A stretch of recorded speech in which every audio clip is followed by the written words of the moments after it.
Focus group on Vance's popularity. Lots of people know JD Vance's story and feel, and so when I was listening to the people who like him, I was interested in how many people sort of mentioned that as the route by which they felt like they knew him and could gauge his authenticity. Because I think for people who come to him cold, they don't find him authentic. There were some funny videos going around when he was picked as VP of like people in their living room scrolling through Netflix, and the movie went back on Netflix when he was picked. And it was people realizing that the guy in the movie was the same guy who was vice president now, and they were all sort of incredulous, like they couldn't believe. They're like, oh, it must be a different JD Vance, you know? Wait, what movie was JD Vance in? I have no fucking idea. I didn't even know he was in a movie. Hillbilly Elegy. I thought that was just a book that he wrote. Okay. Hello, everyone, and welcome to the Focus Group podcast. I'm Sarah Longwell, publisher of The Bulwark, and this week You read a book and we're made it covering into a movie. JD Gotcha. Vance's first few months in the vice presidency. We haven't talked about him much yet. Since Vance joined the ticket, it's been clear that he's indicative of the new right populist strain of thinking in the GOP that is a lot more purchased right now than my, John McCain, Mitt Romney wing, RIP. They're dead. So I want to learn as much as I can about Vance's influence at the moment, the new right's influence more broadly, and what it all means for where the Trump administration is taking us. We're bringing back a former guest who's been a singularly dogged and insightful chronicler of Vance and the new right, Ian Ward, reporter at Politico and Politico Magazine. What's up, Ian? Thanks for coming back. Hey, thanks for having me back. So we've been asking about Vance in the groups and getting a lot of feedback from the voters. And so I was interested. You were so good on the last show. You knew so much about this stuff, the new right, which I think, and our listeners were really interested in it. And I think even now watching Vance in this role and the obvious question of, is this guy Trump's successor? I think opens up new relevance to discussion of the ascendancy of the new right and what that means for our politics. So besides the obvious, which is like Ukraine, tariffs, what other footprints have the new right had on the second Trump term that our listeners might not grok? Yeah, I think tariffs would jump out as an enormous one. I think it's hard in retrospect even to think back to how remote the possibility of the current tariffs were, even during the first term, right? Trump, the first time around, was surrounded by a bunch of economic advisors who were openly free trade, openly skeptical of tariffs. Vance in the Senate was one of the few senators who was sort of vocally pro-tariff, and the case that he made for it mattered a lot too. You've seen this in the rollout of the tariffs, which is just that there are multiple competing justifications for them. One being that they're sort of a negotiating tool, the other being that they're a way to reindustrialize the country, and the possibility that you'd have sweeping tariffs used and the justification offered for them would be that they would help reindustrialize the country was like a pipe dream, right? Go to the people. I don't care. We're going to Canada, the 51st state. How does the new right sort of square those things? Yeah, the argument. Wait, is this just a... Oh, okay. I want to hear people talk. I don't care about you two. Post-war history of France and all this. And I asked him, why de Gaulle? And he said, ironically, that he sees himself as a kind of a unifier in the de Gaulle tradition, like a champion. He said he admired de Gaulle's cultural conservatism and also the way he positioned France in the kind of post-war Atlanticist alliance with a little bit of independence from that alliance. But also that is wild, actually. Yeah. When you think about who Vance is, this is a guy who has been casual about blowing up our relationships with some of our closest allies. Yeah, well, I think he admires that de Gaulle kept the Atlanticist thing a little bit of arm's length, managed to keep France from deindustrializing at the same rate as some of the other Western European countries. There's a lot of talk on the new right of building this sort of 60-40, 70-30 governing coalition where like they win over a big bulk of the American middle and then the traditional right voting constituencies. So they're able to build this like durable governing coalition that covers like 70% of the electorate. And I think he sees himself, he aspires to build that coalition. And I think I wrote a piece a couple of years ago about sort of revisionist takes on Richard Nixon on the right and looking to Nixon as a kind of figure, sort of proto-figure of the new right. And, we forget this because Nixon blew up so spectacularly in Watergate, but like Nixon won a massive electoral majority in 72 based on this sort of foreign policy savvy and also the culture war appeal to the middle American conservatives. And I think Vance sort of sees himself in that tradition. I really think he wants to be a kind of Nixonian 70-30 coalition builder. I think the irony is that perhaps the things he's had to do to position himself in Trump world to be successful have undermined his ability to be that type of unifying figure, right? Like he's proved to be very divisive, but I think like in his heart, he aspires to be this kind of the creator of the 70-30 conservative durable governing majority. I don't know if that'll be possible, but that's my sense of it. That's interesting. Okay, well, let's get into some of the people who would need to be part of that 70% coalition. The first group of people that we're going to listen to, we've been asking a lot of different types of groups about Vance, and so we're going to play a bunch of them. But these first ones are going to be the 2024 Trump voters who disapprove of Trump at the moment. So we talked with these folks for the Dave Weigel pod we did last week. But this is specifically the section where they talked about Vance. So these people who voted for Trump but aren't feeling great about him at the moment. Let's listen. Okay. He's just a creepy little man. The comments he had to say about women prior to his election, I don't understand. I think like my problem with the right is they're being so much like the world I came from, which is the repressive Middle Eastern world that is so stuck on religion and gender roles. It just kills me. So I don't know. I think the commentary that comes out of his mouth about those things, and I forget the specifics, but, quite insulting. I think just all of that, he doesn't seem like, I don't know. He doesn't represent the whole country, right? He's too conservative for me, honestly. He's just like very awkward. I remember seeing clips of him saying like, I will never be a Trump supporter. And now he's his VP, which tells a lot about his character. Very flip-floppy, doesn't really stay true to his words. So that kind of rubbed me the wrong way. When they were having like the vice president debates, I thought he was very well spoken. I mean, he was calm, he was level-headed. And then once he got in here, he's kind of changed. And it just seems like he's Trump's little yes man. And that he don't really have his own opinion. He just kind of, whatever they say, he's going to go with and do. So my opinions kind of went downhill on him since they got elected. Damn. I'm glad someone brought up the vice presidential debates. Like, I mean, compared to Tim Walz, I was like, oh, which one is worse, right? So I was like, okay, fine. I was like, I need a comedian like Trump. On the same ticket, then fine, so be it. But yes, I feel like he's a wolf in sheep's clothing. He flip-flops. I thought he made a good speech at the UN, like right when the administration took over, and then it sort of just got a little bit strange. Again, very beholden to whoever funds him, and I feel like he's just ready to pounce if anything, God forbid, should happen to the president. I feel like it would not be great for him to step into that role. I mean, I feel that Elon Musk is more of a vice president, I guess. I mean, not that we want him to be, but it seems like the focus is more on Elon than it is him being the vice president. I mean, that's just how I feel. So I honestly haven't followed him too much to have much more of an idea. As someone else said, I think that Elon Musk is more of a vice president than he is. And it shouldn't be that way, but that's how it is. I think he's kind of ineffective. He talks too much, does too little. Oof. I just think he talks a lot and he goes with whatever benefits him. So whatever Trump says, he's going to agree with. If Trump says the opposite, he's going to agree with. He just has to keep himself up there by agreeing with whatever anyone says.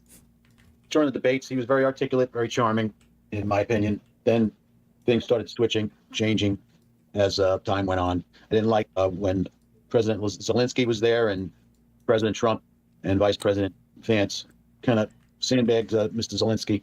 I found that very distasteful, and it turned me off big time. He was very unprofessional. Ouch. So this group really ripped him. Like there were other groups, and we'll listen to them, where people have a more favorable thing on him, but I can't quite tell how much of it is that Vance gives off regular politician vibes, which voters are like very attuned to, especially on the right. It's one of Trump's big assets that they don't view him as a regular politician. They also view Trump as somebody who kind of transcends partisan politics, whereas they see Vance as very conservative, which I think people, because of the terms that people throw around, like far right or very conservative, that is not how you'd actually describe Trump. Trump is not that at all. And so people tend to think of Trump as sort of a social moderate in a way that Vance, they don't give him that credit. But what do you make of his sort of first few months here as vice president? Because vice president's a terrible job. But it seems like it's not helping him much. Like even people either didn't like him from the jump or they liked him and have subsequently stopped liking him during his vice presidency. Yeah, I mean, I think the gamble he's made is that his path forward runs through, subordinating himself to Trump, right? It sounded like his brain was lagging. Like he was having a brain lag. And I think you see this in his rhetoric very clearly, that he doesn't want to break in any respect from Trump. Like the guy who said he's a bit of a yes man is picking up on something real, which is I just think, he premises so many of his statements with the view of the president is or the president believes, even when he's sort of ventriloquizing what he actually believes. And, I think that's like a rational political instinct, right? You don't want to break with the president. But it was sort of interesting to listen to the comments because you hear people dinging him for that, right? That he's not independent. He's not standing up. He's sort of sycophantic, which runs a little bit contrary to the kind of conventional political thinking about it. And again, as you said, it's a way that he Trump never had to do this, right? Trump didn't come up through the cursus honorum of Republican politics, so he never had to be in a subordinate position. Like, Vance, voters are seeing Vance do what vice presidents have to do, which is sort of kowtow to the president and fall in line. And yeah, that's coded as kind of conventional political behavior. As a weak I think man. The gamble might be that once Trump is out of the picture, he can sort of distinguish himself, and voters will kind of forget their initial impressions of him as a bit of a yes man. But it was notable to me that like several of the people you talked to criticized him for not distinguishing himself enough, because you'd think, there's such a cult of personality around Trump, you'd think Trump voters would like someone who kind of marches to the beat of Trump's drum, but clearly they don't like that. So that was at least notable to me.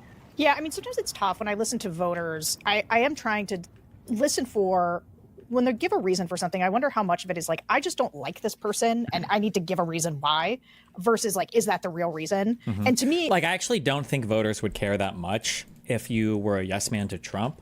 But it's only impressive if you're a yes man. If you, it's only impressive if you're a yes man. If you could be a no man, if that makes sense. Like, if there was some dude who was like, I'm a virgin and I'm like 35 years old, and you're like super wealthy, shredded, 6'4", like very attractive or whatever, like a woman might be like, damn, this guy's got a lot of options. He's saving himself. What a fucking giga chad.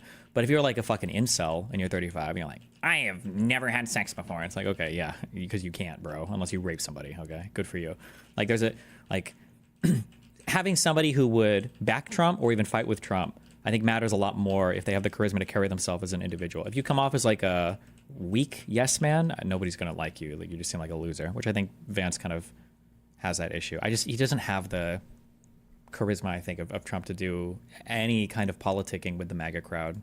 It's sort of what matters the most is that he does not engender like automatic, not just I don't want to say like interest, that like since I've been asking people about JD Vance, there are a lot of people who just at a gut level do not like him.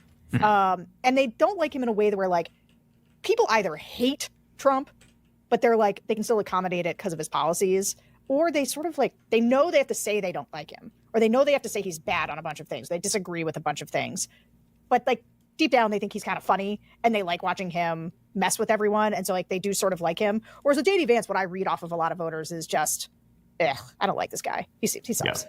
I think I heard this from a bunch of people who know Vance during the campaign, which is during the first couple of weeks that they were deploying him, there was like despondency among people who knew him. Like, they are misusing him, right? Like, they have not understood where his political strengths lie, and they're relying him on for the things he's not good at politically, right? Like, I wrote this in a column when he was picked. Like, anger and like righteous indignation and the kind of Trumpian bluster like does not come easily to him.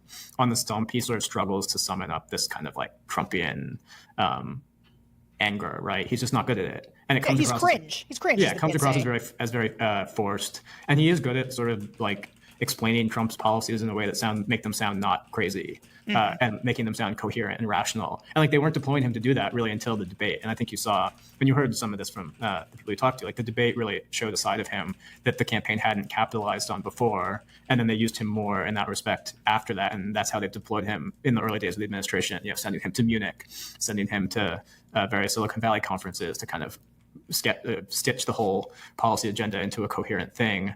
But, the fact that they deployed him as kind of attack dog in the first days of the administration, or in the first days of the campaign, rather, I think like rubbed a lot of voters the wrong way. And I was hearing a lot of consternation from conservatives who know him that like, this is a very bad introduction for him because they're misdeploying him. Consternation. Yeah, Damn. that makes a ton of sense, actually. Yeah. All right, folks, quick time out. If you've ever tried streaming a game from abroad only to get hit with the dreaded not available in your region screen. Streaming a game?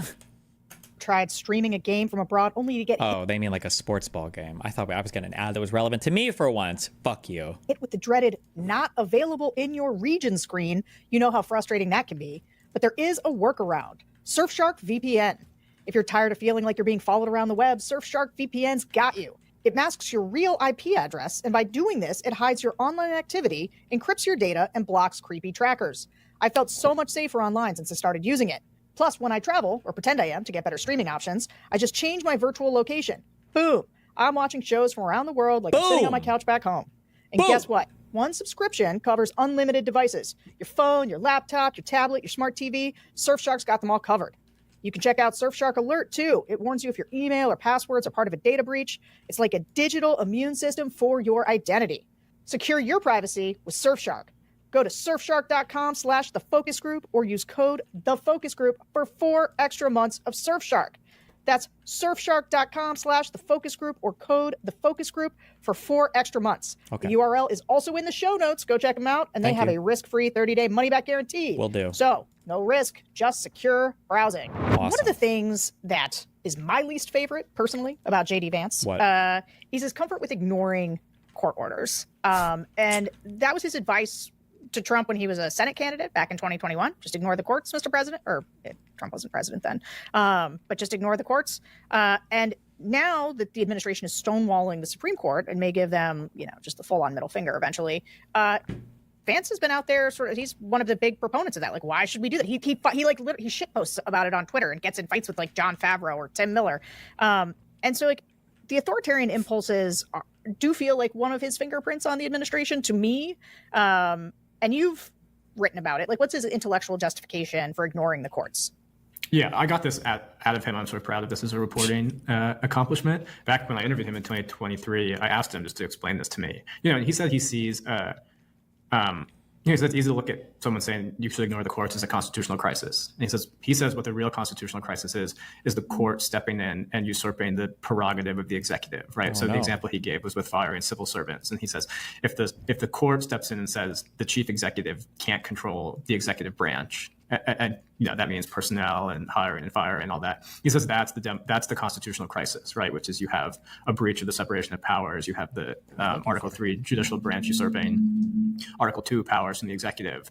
And I'm not encouraging a constitutional crisis by counseling the executive to ignore the courts. I'm recognizing a constitutional crisis that's already happening. That's his justification for it. Mm-hmm. Well, he is a Yale-trained lawyer. Is that where he went to Yale Law? Yeah, Yale Law. And that sounds insane. Like, that doesn't even scratch the sniff test. It's just like, okay, well, I think this and therefore I can ignore the courts.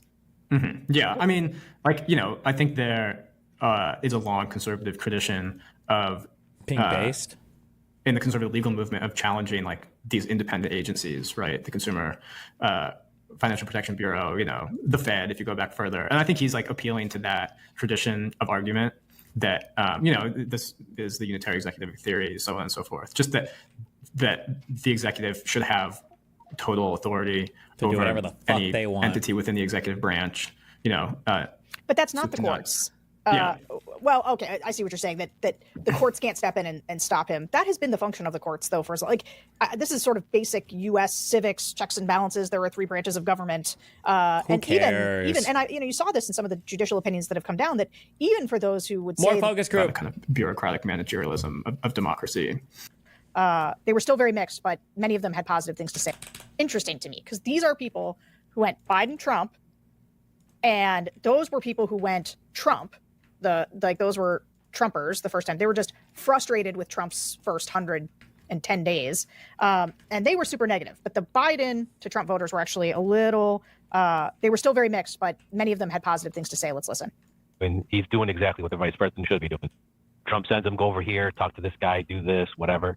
He hasn't really signed him a real job as of yet, whereas Biden has signed Kamala Harris the border, and we've seen how that went. Right, Ooh, so I guess to he fix could get the an whole A if border, they assign him a job. But as of right now, he's just basically telling holy shit! If you don't have any responsibilities, you can't fuck anything up. Absolutely, Bazed. Go talk to this guy, do this, take this hand, go to Greenland, go here. He's been doing what you're supposed to do as a quote unquote right hand man. Just fucking well, nothing. I'm glad that they chose somebody that's actually a millennial for vice president. That was a welcome change. Wait, do we know this person? Who's talking? Wait. They chose somebody that's actually a millennial for vice president. That was a welcome change. He seems to have dealt with a lot of adversity, considering his mom was addicted to narcotics when he was growing up.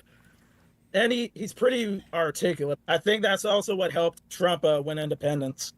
Because I watched the News Nation town hall with him a couple of weeks before the election. He was pretty on point. I think that he is so kind. I think that he's beautiful with his family. I like his background story. It's very similar to my own. He understands what America is sometimes, and he wants to do better and help be better. And he worked to make himself better and give himself a better future. So I really like him. He's extremely articulate. He is very poised. He isn't just a talking head who just spouts off the same ideas over and over again. He actively listens to people when they're asking him questions. And also when he's been kind of attacked, his way of debating is always very intelligent. I feel like he knows what he's talking about. He doesn't go into any sort of meeting without already knowing how to approach a situation. He's a lot more level-headed than Trump is, so that's kind of a nice thing. But I do believe that he believes in the same things about making America great again as Trump does, but he does it on much more, if I were to say, professional level. I like his demeanor. I mean, he seems down to earth. I watched the movie that they had out about him, and he seemed just like a small town boy who, had it rough, wasn't born into politics, which I like. I like the way he speaks. I mean, that's about it. I mean, he's the vice president, so I mean, there's only so much I guess he's going to do in the 4 years. Towards the end, both he and Trump went on a lot of podcasts, and they did a lot of long format, just having conversations. And I don't remember every detail about, his life, but he just seemed genuine. And that's a lot of the reason that I voted the way I did, is because I think that authenticity is important. Obviously, the signal thing, he was involved in that, and a lot of the messages were him talking about, bailing out Europe or whatnot. And that spoke to his character. It was in line with what he says in public, was what he was saying in private. And when Zelensky was in the office and they had that spat, he stood up. He was patriotic, America first, come in here with respect. Some people thought that was, kind of scary, but I was like, nah, coming to the White House, asking for a favor, show some respect. I appreciate him speaking up and saying that. Wow. And, he's been totally involved in, that's totally unlike a lot of vice presidents that you don't ever see them do hardly anything, like Kamala Harris, I mean, I'm sure she's a nice person and everything, but I think she's an ineffective leader. But I think JD Vance has what it takes. He's kind of overshadowed, but I think that's to be expected. But I feel like he's definitely being poised to be like the next candidate. So I'm curious to see in the coming years how he's going to kind of differentiate himself, or is he just going to continue to ride the Trump's coattails and how that plays out. So I think he'll play a bigger role in the future. I do like the guy. I think he's relatable. He's young, which is nice. And I like him, but yeah, I'd have to give him a B minus. One of the things, we kind of touched on this before, that I think is under-discussed about Vance is that his Yale law pedigree allows him to speak the language of elites and be comfortable defending Trump on, say, like a New York Times podcast in a way that Trump himself and many of Republican electeds are not comfortable. Is Vance's ability to do that kind of code switching, or if you're Tim Walz, code talking, is his ability to do that, is that what the administration wants from him? And also, no, because why are they trying to appeal to those people anyway? Come on. Well, I've got two different questions. One, and you kind of answered this, but more on people that side said no, we're going to keep things scripted. We are not going to go on. But he does the freewheeling stuff. That is where he is, like Trump, his willingness to just sit down with anybody and BS for an hour, which is what you have to be able to do now. Yeah, I'll just single out one more aspect of his biography, which is often forgotten, which is actually featured in Hillbilly Elegy, which is when he was a Marine. He was a public affairs officer. Yeah, he was a PR flack for the military. Right. His job was to interface with journalists and to explain the war in Iraq and tell the stories of people who were fighting over there. And he says this was the first time he felt a sense of competence in his life, right? He grew up feeling very incompetent, and the first time he felt a sense of self-possession was when he was a PR flack in the army, right? So he clearly has that's in his comfort zone, interacting with the media, interacting with kind of normal people, interfacing with them. I do think it's an enduring part of his biography, so it is very interesting. Yeah, let's listen to the voters who are Biden to Trump voters. These are still Trump voters, but they're the swingier ones, and how they talk about JD Vance, because they were much more meh on him. As a vice president, he is so in his shadow, and when you take the Trump aura, you can't see him. He's invisible. So he's trying, but he's like every other. I mean, Pence didn't stand out until it was June 6th. I mean, they're there. They're partially on a plate. June 6th or Jan 6th? Or do you mean June 6th when he entered the primary or something? Or he hasn't jumped into anything other than he's the one that is also shaking the saber, but he's just a puppet. I don't think he's stood for anything yet that he's come out for. And he flip-flopped. Before he actually got on the ticket, he wasn't as religious, and he was against Trump. And then all of a sudden, he saw God and the light, and now he is Mr. Trump 100%.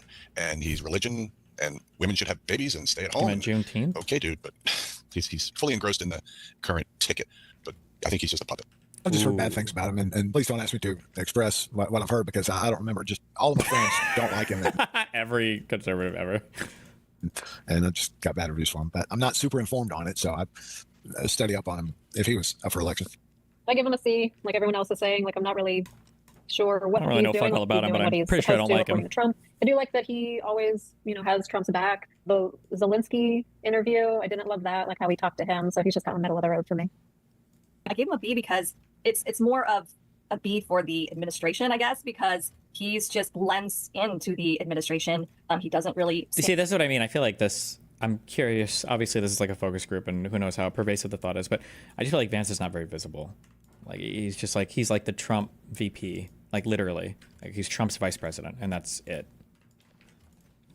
And out, so I can't really give him an A because I don't know. He's not going above and beyond. Like I'm going to give an A to someone who's really standing out and going above and beyond. So that's why I can only give him a B, just to he's blending in with the administration. I just don't know anything about him. I guess I don't really dislike him. I just don't have any idea who he is. I think during like the campaign, he was more like outspoken and more stable. So it was like Trump was like low, Trump. And then I guess like that was like a way of like balancing him out. But I don't know what he's doing. That's why I give him a C, because I don't know what he's like actually in charge of. So Elon Musk is more the vice president. If you were to ask my opinion, that's who our VP is. So I can't. I'm curious how they probably said it at some point in here. How old this focus group is? It's probably pretty recent. But I feel like Elon has faded pretty quickly. But I gave Trump a C, so I have to give the VP a D. There wasn't an F option because I feel like you're not even really doing your job because someone else has been put in positions to do it. So that's kind of just where I am. Because I don't really know what he's been doing. I do feel like you have to feel pretty spited. Is that a word? For Elon Musk really did feel more like a VP to Trump than Vance did. I wonder how Vance feels about that. But I mean, when he was campaigning, spitting. I liked a lot of things that he said. I like a lot of things that he stood for. So that's why I'm kind of in the D area. Okay, so in one of these groups, we were asking people to give him grades, which is why you hear people giving him a letter grade. And it was mostly B's and C's. And there were some of the B's in the positive sound that we heard. But, most of a lot more of them gave him C's. So that was sort of the negative thing. And I guess what jumped out to me is, so some people like him. Several things jumped out to me. One is some people think he's incredibly visible and other people think he's totally invisible. That is, to me, a signifier of how engaged people are in politics. Because if you're engaged, he's pretty visible for a VP. I mean, like, is he? He's engaged insofar as he's like posting on social media and he's with Trump in some of the meetings. But like, is he really that engaged? What does Vance do or comment on? He shit posts, like she said, on social media. I don't know if I really feel like I get that much. He's like an influencer. Yeah, the influencer mindset. It really is just the influencer mindset. But the fact that they don't see him, people always do this about vice presidents. This was like the big knock on Kamala Harris that we heard. And it was actually a bit of an upside for her, is that they had seen so little of her that for many people, it was like, she got a brand new introduction. And I think in some ways that helped. But there's also other people who were like, well, she didn't do anything. And that was kind of the knock. But that's a function of just being VP. But it's just, I guess, for the guy who I would say is the front runner and the heir apparent if Trump doesn't do the third term, he doesn't have, people don't like him that much. Do you think that's the kind of thing that when he's in the driver's seat, if Trump were to get out of the way, and actually, let me preface this by asking a separate but related question, which is, do you think Trump wants to set JD Vance up to be the next president? Is my first question, followed by, do MAGA voters translate to JD Vance? I don't know about Trump. I mean, he makes his cryptic comments that we in the media like to read really deeply into. He says, well, JD could do it, so could Marco. And then it's like, well, is he trying to pit them against each other? And like, who knows, right? I think the more relevant question is, who do the MAGA elite want to be the next vice president or the next presidential candidate? And it's very clear that is JD Vance, right? It's been clear before he was in VP that people saw him in an almost messianic role. When I talked to Steve Bannon about him about a year ago, he wait, who is he talking about? Voters, or is he talking about people in the party? Translate to JD Vance. I don't know about. Oh, that is true. Actually, Vance was super visible in Europe when he was doing his tour, but that was a long time ago. That was months ago. No. Trump, I mean, he makes his cryptic comments that we in the media like to read really deeply into. He says, well, JD could do it, so could Marco. And then it's like, well, is he trying to pit them against each other? And like, who knows, right? I think the more relevant question is, who do the MAGA elite want to be the next vice president or the next presidential candidate? And it's very clear that is JD Vance, right? It's been clear before he was in VP that people saw him in an almost messianic role. Was Vance popular before Trump picked him as vice president? He said the elites of the party. Okay. I talked to Steve Bannon about him. Actually, I might agree with that. Actually, he called JD Vance the St. Paul to Trump's Jesus, right? The guy who comes in after him and spreads the gospel of MAGA to the world, right?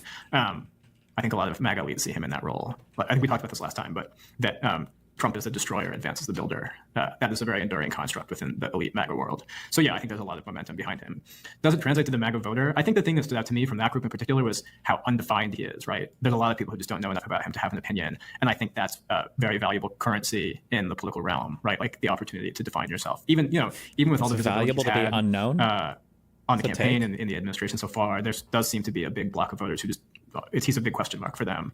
And, I think for all his visibility, he has been laying pretty low. I think in some respects, the intervention of Elon Musk in the first couple months of the administration was an enormous political boom for Vance because it drew fire, right? I mean, one way that a lot of presidents deploy the VP is just to draw fire away from them. That's just be like a pain sponge. Yeah. Yeah, exactly. Do the difficult thing and get out of the way, and absorb the political pain. And Musk served that function, which meant that Vance wasn't doing it. Yeah.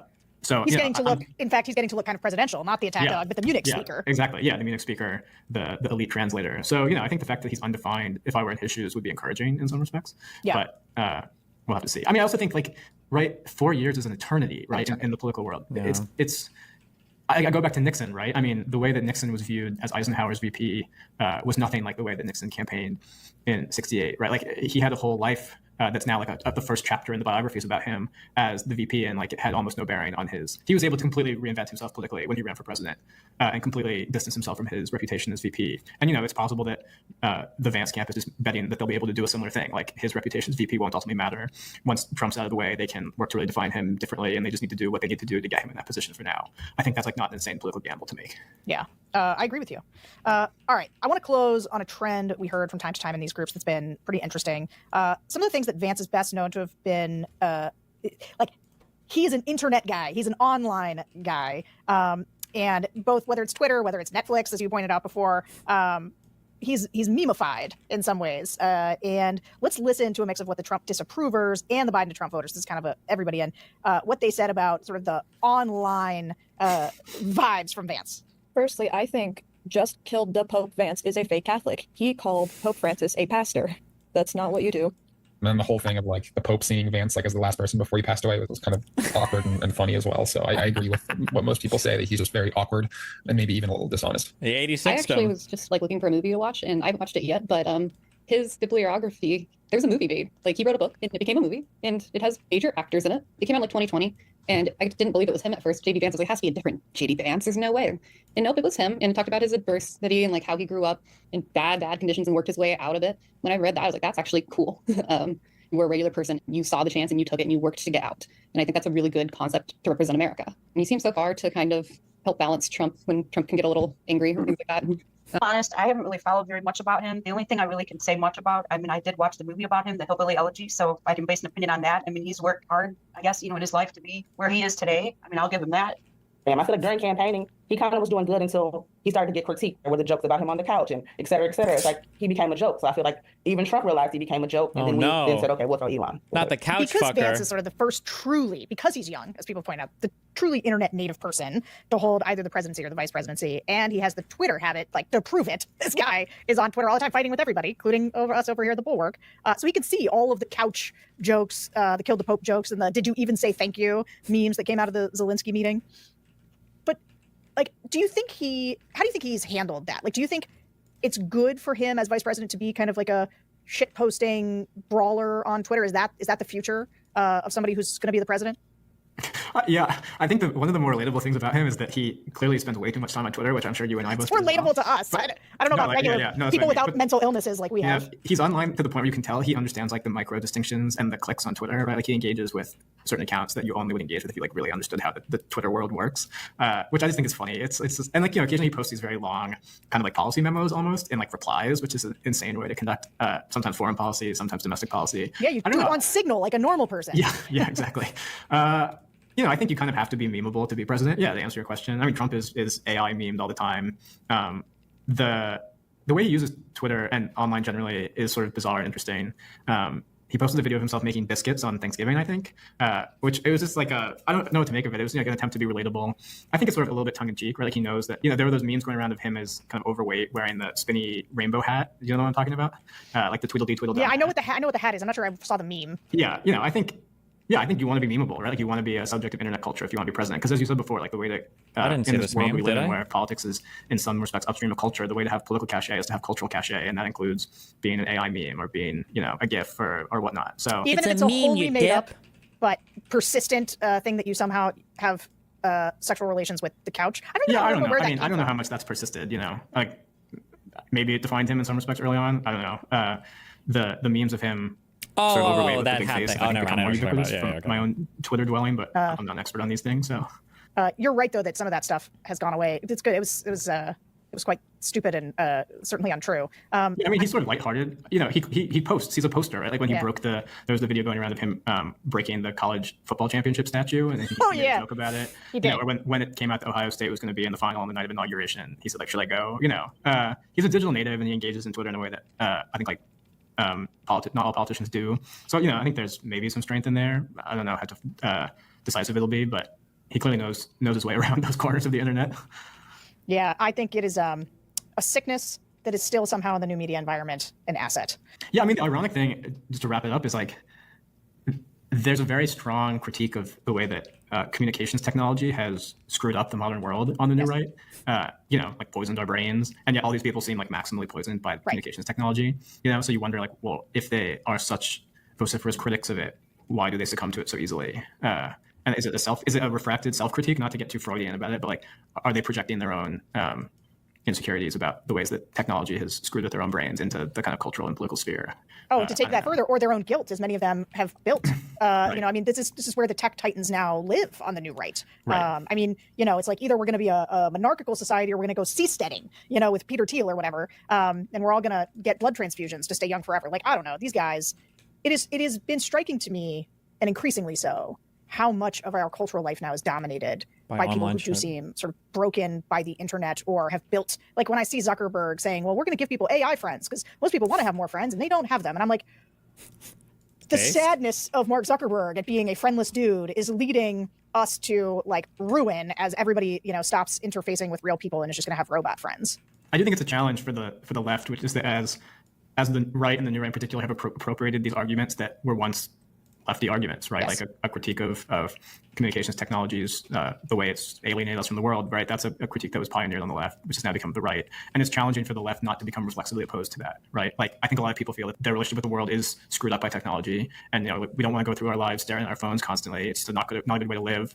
And like, if that becomes the exclusive purview of the right, and it's not a thing that people on the left speak to authentically, I think that's a big problem when you're talking about the type of voters you're coming for AIGS guys, these guys are. The right has appropriated critiques of the left, and now you see a kind of prickliness on the left towards those arguments. But like, those were arguments the left did make and probably should still be making. It's just a bizarre dynamic of the realignment, I think. Yeah, it's not just the narratives of the left; it's the policies. Some of the you know, tariffs. I mean, I just point this out all the time. Trump, Elon, RFK, Tulsi. I don't know, Joe Rogan. They were all Democrats like 10 years ago, and so they've brought a bunch of, but they were irresponsible, and so they've brought some things that sort of were fringe lefty or had been gone by the wayside from the mainstream left, and they've brought it over to the Republican Party, and the Republicans, despite everything I was taught coming up in the conservative movement, were basically like, oh yeah, let's do protectionism, let's do price controls, let's forget the free market, let's ban all the trans fats and the whatever.